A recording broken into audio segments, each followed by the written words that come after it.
Comment était votre vie avant de connaître le travail du centre d'accueil?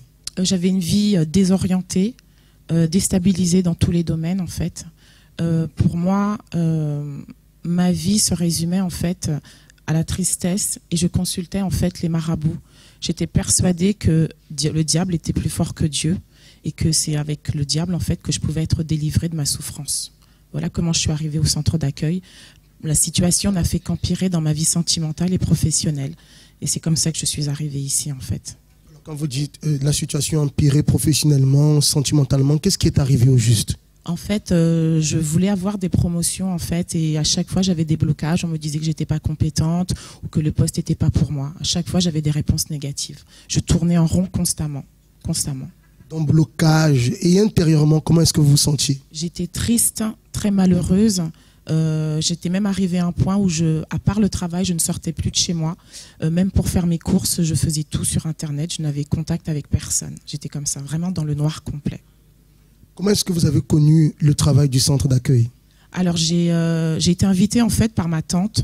Mais en fait, je fréquentais une église depuis quelques mois et ça n'allait pas.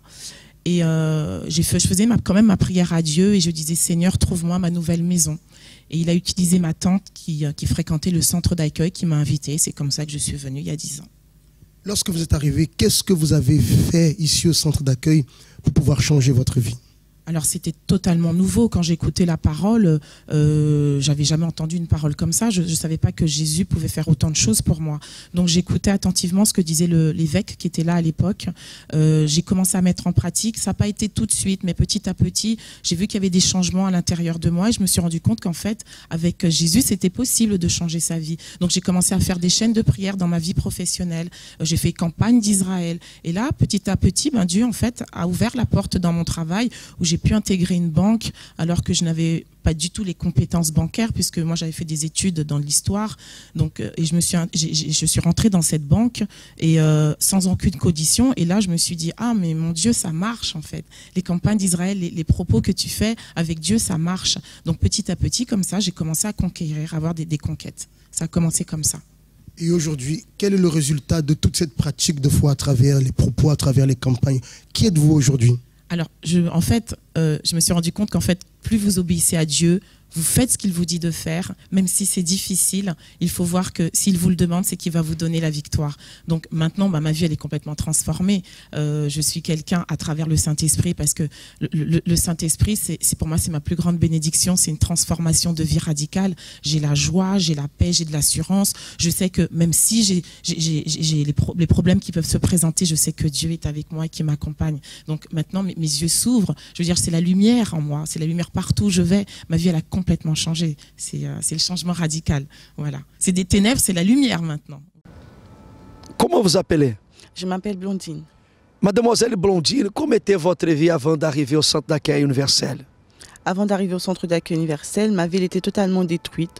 J'étais remplie de tristesse, remplie de colère, remplie de haine. J'étais une personne rancunière. J'avais je gardais beaucoup de choses en moi. J'étais pas quelqu'un qui m'ouvrait facilement aux autres. J'étais très renfermée sur moi-même. J'étais timide et j'étais orgueilleuse et autoritaire. Autoritaire. Voilà, tout ce que vous avez eu auparavant, c'était des signes qu'un mal, il se manifestait dans votre vie. Et quel était le fruit de ce mal que vous aviez dans votre vie? Au fait, depuis que je suis toute petite, j'étais quelqu'un qui était tout le temps, j'avais tout le temps des problèmes, tout le temps malade, et ma famille disait que c'est parce que j'étais victime de sorcellerie, que la famille faisait de maraboutage contre moi. C'est pour ça que j'étais tout le temps malade, que j'avais tout le temps des problèmes. Je savais que au début, je ne savais pas, mais arrivé au centre d'accueil universel, j'ai su vraiment que c'était un mal spirituel qui me faisait être comme ça. C'était pas moi-même, mais c'était un mal qui était à l'intérieur de moi, qui me rendait de cette façon. Et aujourd'hui, nous voyons que vous êtes délivré. Qu'est-ce que vous avez fait?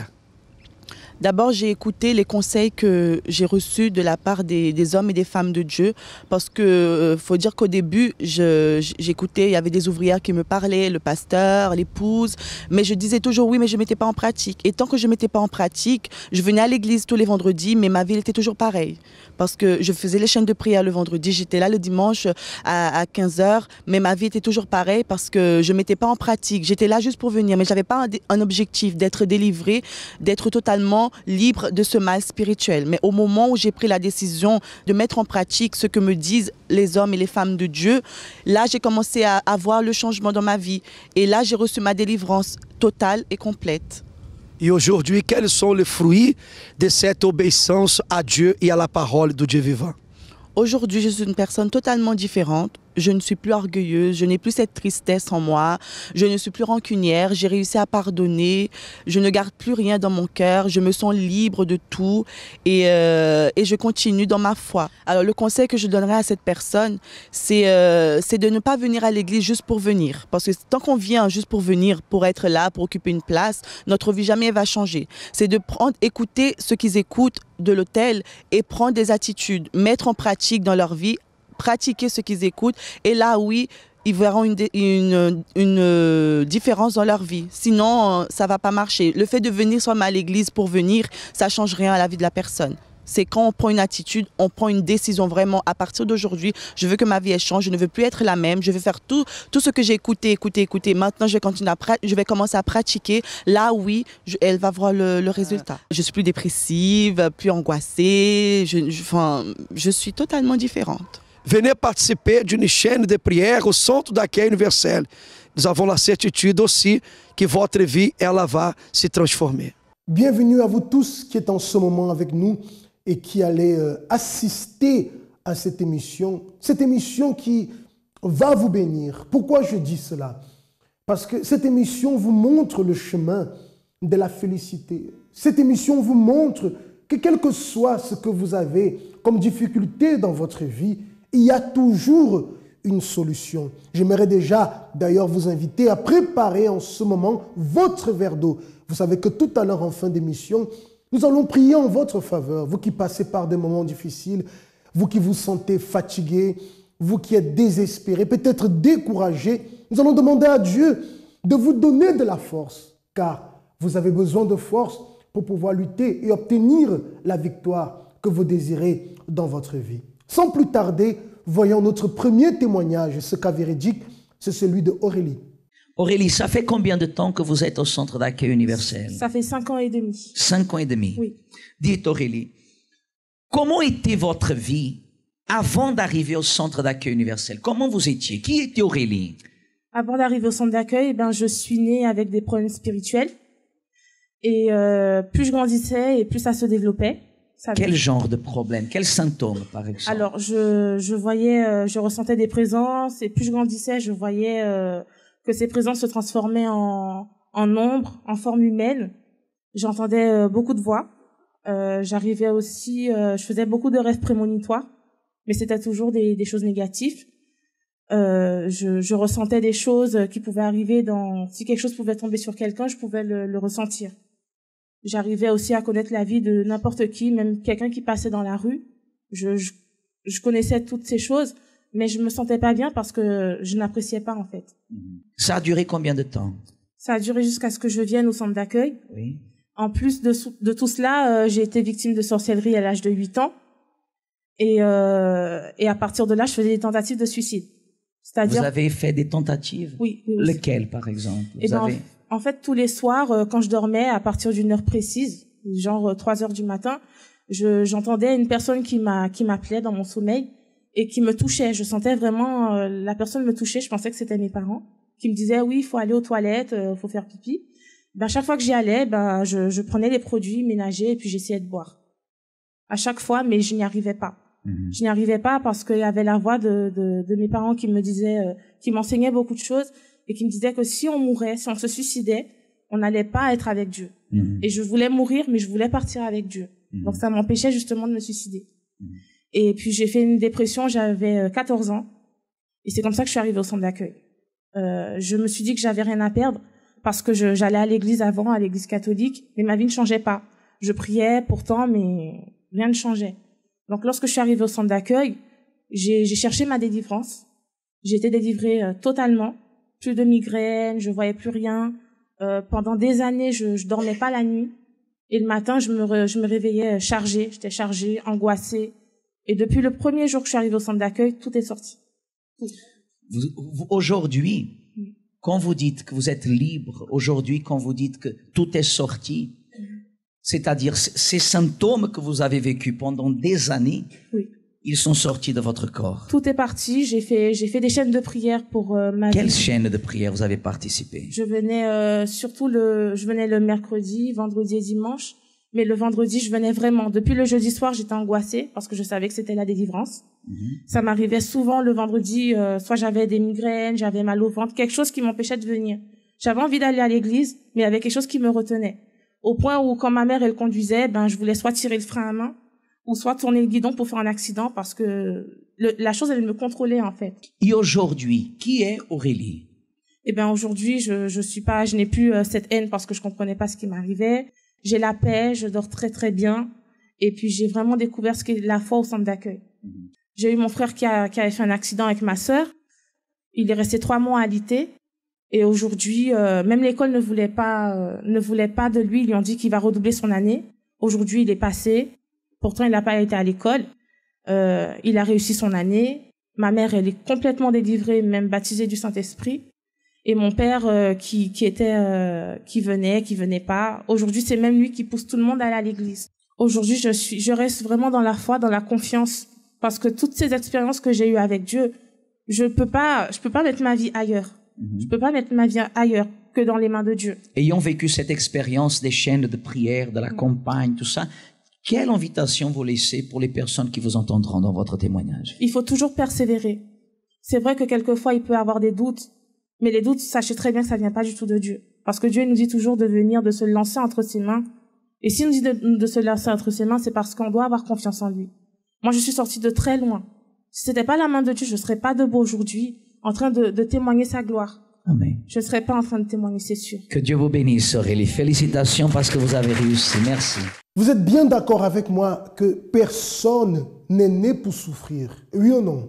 Personne n'est né pour souffrir. Mais aujourd'hui, malheureusement, nous voyons beaucoup de personnes qui vivent dans la souffrance. Et d'ailleurs, qui considèrent que leur vie est une injustice. Il y a des personnes qui disent « je n'ai pas demandé à venir au monde. Je n'ai pas demandé à venir. Alors pourquoi suis-je en train de souffrir ?» Et malheureusement, dans cette souffrance, dans ce désespoir, beaucoup finissent même par culpabiliser Dieu de leur souffrance, finissent par considérer Dieu comme étant l'auteur de l'injustice qu'elle est en train de vivre.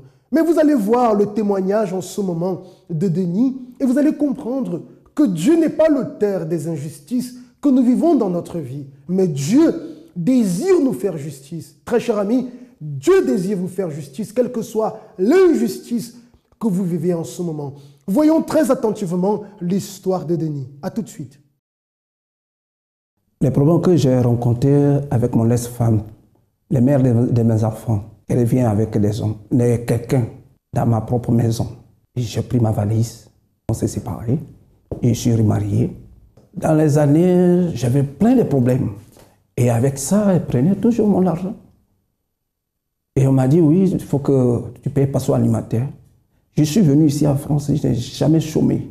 Donc, j'ai gagné un peu, mais ça coupait un peu. Ça coupait la moitié de mon salaire à l'époque. Je ne pouvais pas régler, parce qu'il y avait des dettes qu'elle m'a laissées. Il fallait qu'une assistance sociale m'aide à pouvoir s'en sortir. Tout le temps, les enfants venaient me voir, papa, sois fort. J'ai dit, oui, je vais être fort. En 2005, Côte d'Ivoire, j'ai construit une maison dans ma famille. Du retour que j'ai fini, je suis rentré ici en France et je suis tombé malade. Et cette maladie, les docteurs disent qu'ils ne connaissent pas. On m'a fait scanner partout. On ne sait pas quelle maladie que j'ai. Et quand j'ai fait tous les radios, tous les scanners, tous Radio Europe, partout, Amérique, à Neuilly-sur-Seine, j'ai été. Ils n'ont rien trouvé. Mais quand je reviens comme ça le soir, mes 2 jambes, je ne peux pas me dormir sur mon lit. Je marchais avec des béquilles. J'avais abandonné complètement mon travail. Ma société était tombée aussi. Il y a le monsieur à qui j'ai laissé tout, il a pris tout, et puis il est parti aux États-Unis sans que de donner suite. Il n'a pas payé les employés. J'avais les fixes, me suivaient tout. Il y avait des problèmes financiers. Je me suis battu. Pendant 5 ans, je me suis battu pour cette situation. En voyant le cas de M. Denis, vous pouvez comprendre une personne qui est victime d'une maladie, qui n'a pas d'explication. Ce n'est pas juste. Aujourd'hui, une personne qui vit et qui souffre sans raison, je dirais, ce n'est pas juste. Il a même voulu monter une entreprise avec son ami qu'il a laissé tomber. Il a fini par s'endetter. Voyez, une injustice. Mais Dieu n'était pas l'auteur de ces injustices qu'il était en train de vivre. Bien évidemment, Dieu n'est pas l'auteur de l'injustice financière, de l'injustice familiale, de l'injustice dans votre vie sentimentale ou dans un autre domaine de votre vie. Dieu n'est pas la source de cette injustice. Mais laissez-moi vous dire, comme M. Denis, vous allez le voir maintenant, a pu trouver justice, sa vie a été rétablie, vous aussi, vous pouvez trouver la justice de Dieu, qui d'ailleurs, à travers cette émission, est en train de vous tendre la main pour vous aider à sortir de toutes les injustices que vous vivez. Je suis arrivé au centre d'accueil. J'ai connu cette église par évangélisation, ceux qui ont fait évangélisation dans les métros, à la gare de Villejuif. Ma femme aujourd'hui qui est là, c'est elle qui a pris cette semaine. Elle a dit, tu cherchais l'église.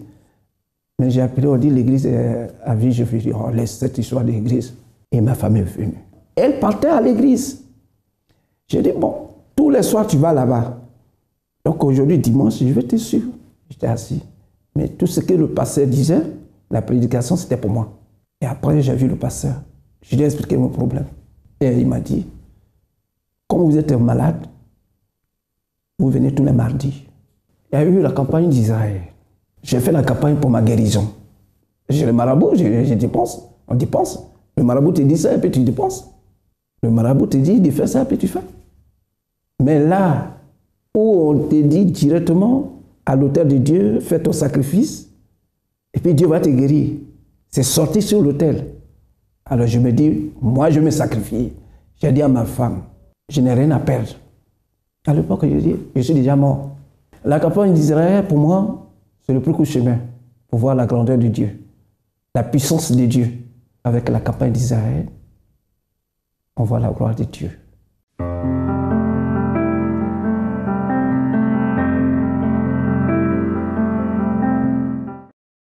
Les résultats, Dieu m'a béni. Il m'a guéri. Je marche, je joue au foot, je fais tout. Je dis, je suis guéri. Dans cette campagne où Dieu m'a guéri, et Dieu a effacé les dettes de 45 000 €. Dieu a effacé tout. Je suis guéri et la vie financière, Dieu a effacé toutes les dettes. J'ai participé à la campagne pour la pension alimentaire. Les enfants qui sont grands et que je paye pension alimentaire l'argent, il faut que cet argent, il faut que ça cesse cette année.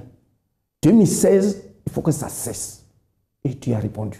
Ma vie financière, parce que l'argent des pensions alimentaires qui partait, Dieu a stoppé aujourd'hui. Par la campagne d'Israël, toutes ces campagnes que je fais, il y a eu la guerre en Côte d'Ivoire. Ils n'ont pas touché ma maison. Toute ma famille était intacte. Dieu m'a guéri. Et ce que j'ai eu, ce que Dieu m'a fait, je passe aussi à les autres. Tout ce que Dieu a fait pour moi aussi, je passe aux gens. Je suis plus endetté, la vie financière. Dans mon service, le directeur m'a fait asseoir. Tous les grands sont venus pour me voir parce que mon directeur ne voulait pas. Dieu a touché les plus, ceux qui sont, les autorités même qui ont la société, ils sont venus me voir. Et ils m'ont dit, qu'est-ce que tu veux qu'on te donne? Ça, c'est tout récemment. Donc Dieu, il est grand. Aujourd'hui, je suis, avec la vie financière, je suis heureux. Ceux qui ne croient pas, moi, je leur dis de venir voir. Vous tous qui avez besoin de force pour lutter et sortir des injustices que vous vivez, prenez votre verre d'eau en ce moment et prions. Seigneur notre Dieu et notre Père, au nom de Jésus-Christ, bénis toutes les personnes qui sont unies avec nous en ce moment par la foi et qui veulent sortir, Seigneur, des difficultés qu'elles vivent, mais qui n'ont plus de force. Qu'elle soit bénie et que cette eau contenue dans le verre ou la bouteille qu'elle tient soit consacrée. Lorsqu'elle boira, qu'elle reçoive ton soutien. Au nom de Jésus, je les remets entre tes mains. Amen. Et grâce à Dieu, buvez avec foi cette eau maintenant. Et que l'Éternel Dieu vous accorde la force de vous lever, la force de persévérer, la force d'ailleurs de vous joindre à nous vendredi où nous allons lutter en votre faveur, briser toutes les injustices spirituelles, tous les blocages, enfin, tout ce qui pour vous n'a pas d'explication. Nous serons là dans tous les centres d'accueil ce vendredi. Très chers amis, que Dieu vous bénisse alors et à très bientôt. Avant d'arriver au centre d'accueil universel, ma vie était complètement détruite. J'étais quelqu'un de triste, de dépressive, d'angoissée, j'avais beaucoup de peur et j'étais surtout quelqu'un qui n'avait pas du tout confiance en moi. Pourtant, j'avais toutes les choses matérielles en fait autour de moi. J'avais un travail, j'avais une famille unie, j'avais un petit ami, j'avais enfin toutes les choses matérielles où on peut se dire « ah, c'est ça qu'il me faut ». Mais finalement, à l'intérieur de moi, j'étais vraiment complètement détruite et ces choses-là n'ont pas réussi à combler ce vide en fait ou ce manque que j'avais à l'intérieur de moi. J'étais quelqu'un de très timide et je vivais beaucoup d'apparence. J'ai commencé à me renfermer sur moi-même parce que je suis devenu parce qu'en fait mes parents sont divorcés.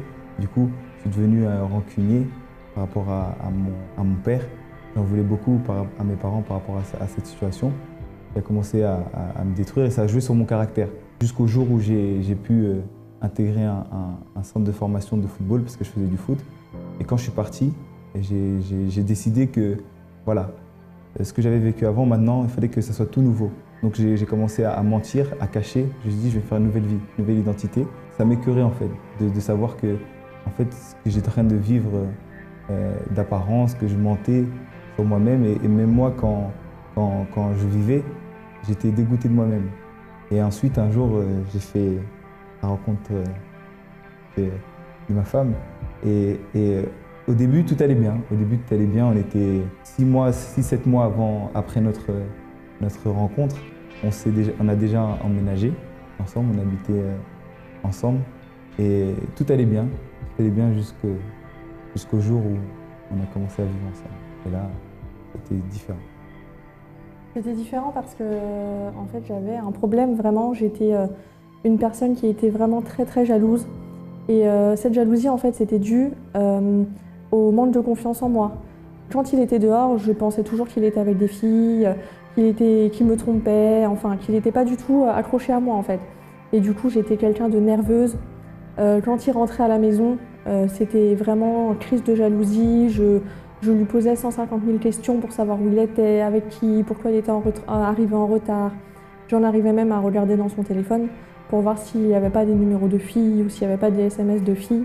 C'était vraiment en fait dispute sur dispute parce que en fait, étant donné que moi je n'allais pas bien, je me disputais tout le temps avec lui et c'était vraiment invivable en fait, vraiment horrible. Au départ, je ne comprenais pas trop pourquoi il y avait autant de jalousie, pourquoi il y avait autant d'étouffement autour de moi parce que moi j'essayais de tout faire pour que tout aille bien parce que comme j'ai vécu on va dire, j'ai une expérience malheureuse avec mes parents qui sont divorcés et moi je voulais pas vivre cet exemple-là, enfin je voulais pas suivre cet exemple-là. Du coup j'ai essayé de tout faire pour qu'elle soit bien, j'ai essayé de lui acheter des choses pour lui faire plaisir, des cadeaux, j'ai essayé de lui faire des sorties, des choses pour vraiment améliorer notre relation de couple. Et même avec ça n'allait pas. Et moi j'essayais de rendre la chose parfaite et avec ce que je faisais, ça ne suffisait pas. Et moi ça me rendait vraiment, vraiment triste. En fait, moi, le centre d'accueil, je l'ai connu par l'intermédiaire de ma mère parce qu'elle m'a invité au centre d'accueil. Et là, je commençais à aller. Au départ, c'était vraiment pour lui faire plaisir, parce que, bon, voilà, comme c'était ma mère, je voulais vraiment lui faire plaisir, donc je venais de temps en temps. Et à force de venir au centre d'accueil, je commençais à me sentir bien quand les messages me faisaient du bien, en fait, jusqu'au jour où j'ai déménagé. Et là, j'ai commencé vraiment à venir régulièrement. Et là, j'ai tout refait à zéro. Même justement avec mon épouse, je lui ai lancé un petit ultimatum et je lui ai dit que Et voilà, si elle voulait qu'on continue à vivre ensemble, il fallait qu'on base notre relation sur la parole de Dieu et tout recommencer à zéro. Et si elle n'était pas d'accord, ben, ça s'arrêtait là. Sincèrement, sur le coup, j'ai pas compris en fait, parce que j'étais pas ferme à l'église, je venais juste simplement de temps en temps. C'est comme s'il préférait Dieu que moi en fait. Et sur le coup, j'ai pas du tout compris cette décision. Je me suis même sentie mal en fait, parce que je me suis dit, mais mince, alors il m'aime pas vraiment. Et après, bon, comme je l'aimais tellement, j'ai accepté sa décision en fait. Je me suis dit, bon, d'accord, j'ai commencé à m'investir, à écouter la parole, à pouvoir comprendre les choses qui étaient dites en fait pour pouvoir les mettre en pratique. Et c'est à ce moment-là que j'ai commencé à vraiment vouloir changer mon intérieur. J'ai fait la campagne d'Israël. La campagne d'Israël, c'est ça qui m'a permis de pouvoir évacuer tout le mal-être que j'avais à l'intérieur de moi.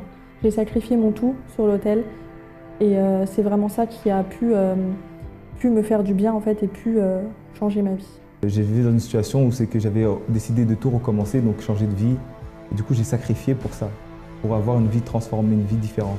Bien sûr, j'ai participé plusieurs fois à plusieurs campagnes et à chaque fois, la réponse a été bénéfique pour moi. Aujourd'hui, ma vie a été complètement transformée. J'ai plus du tout ce mal-être, j'ai plus du tout cette angoisse, j'ai plus du tout cette peur, j'ai surtout plus cette jalousie qui m'empêchait de vivre. J'ai pu gagner confiance en moi, ce qui a tout restauré dans ma vie en fait. Donc ça a déjà commencé par mon intérieur et maintenant j'ai plus du tout cette angoisse, j'ai plus du tout ces choses négatives en fait à l'intérieur de moi. Je suis vraiment très heureuse dans tous les domaines de ma vie et même dans ma vie sentimentale. Ouais, c'est exactement ça. Maintenant c'est le bonheur, on vit, on avance, dans la lutte, on surpasse encore toutes nos difficultés, on arrive même à se passer plus vite, on a moins de différents, on est unis justement dans tout ce qu'on fait, on a le même objectif. Par rapport à toutes les rancunes que j'avais passées, les complexes que j'avais, tout a disparu. Maintenant, je suis quelqu'un de libre. J'ai pu pardonner à mes parents aussi, c'était la chose qui me plaisait le plus. Maintenant, on a des relations qui sont excellentes. En fait, moi, le centre d'accueil, ça représente le début de ma vraie vie, en fait. Ça a été vraiment une école pour moi qui a pu m'apprendre à vivre. Et c'est ça qui a pu, à travers Dieu, changer ma vie.